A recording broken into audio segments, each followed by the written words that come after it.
সব মায়েরা সব পরিস্থিতিতেই কোনো না কোনো দিক থেকে ওয়ার্কিং মাদার। অফিস যাওয়া মা, ওয়ার্ক ফ্রম হোমে চাকরি করা মা, সাধারণ খেটে খাওয়া মা কিংবা হোম মেকার মা, এরা প্রত্যেকেই সারাটা দিন উদয়স্ত পরিশ্রম করা ওয়ার্কিং লেডি।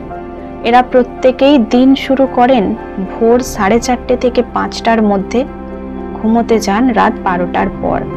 হাসি মুখে সামলান সন্তানের অবুঝ বায়না, আবদার, রাগ, অভিমান, খিদে, প্রয়োজন, শখ সবগুলোই। এরা প্রত্যেকেই চোখে মুখে ক্লান্তির ছাপ নিয়ে দিন শুরু করেন, ঝড়ের গতিতে বাসি কাজকর্ম করেন, রান্না বান্না করেন, সংসারের সব দায়িত্ব পালন করেন। দিনে একবারও হয়তো আয়নার সামনে দাঁড়ানোর সময় পান না, চুলে পরিপাটির চিরুনি বোলানোর ধৈর্য থাকে না। খাওয়া আধবেটা, শোয়া মাঝরাতে।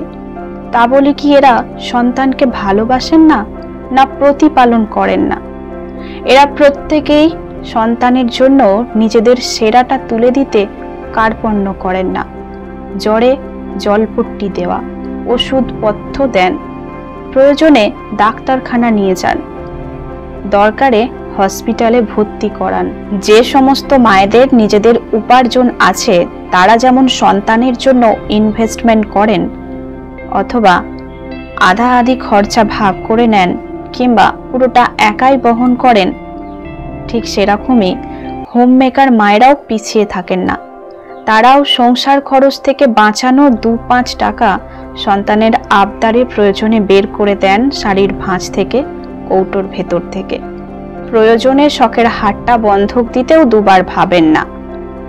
Office, colleague, boss, meeting, target, politics, tram, train, বাসের ধকল সামলে যেসব মায়েরা পারফেক্ট ওয়ার্কিং মাদার হয়ে ওঠে, ঠিক তেমনই শাশুড়ি, শ্বশুর, ননদ, যা, রান্নাঘর, ঠাকুরঘর, স্নানঘর, ভাড়ার ঘর সামলে পারফেক্ট মা হয়ে ওঠার কোনো চেষ্টা বাদ রাখে না। একজন মায়ের কাজের ও দায়িত্ব কর্তব্যের পরিধি তাদের বুঝিয়ে দিতে হয় না।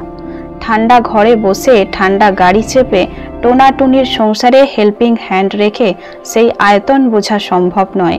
এর জন্য তাদের জীবনের স্ট্রাগলকে জানতে হয়। মা হওয়া নয় মুখের কথা, এই প্রবাদটি এমনি এমনি আসেনি। এই প্রবাদকে সত্যি করে তুলেছে এই সমস্ত মায়েরা।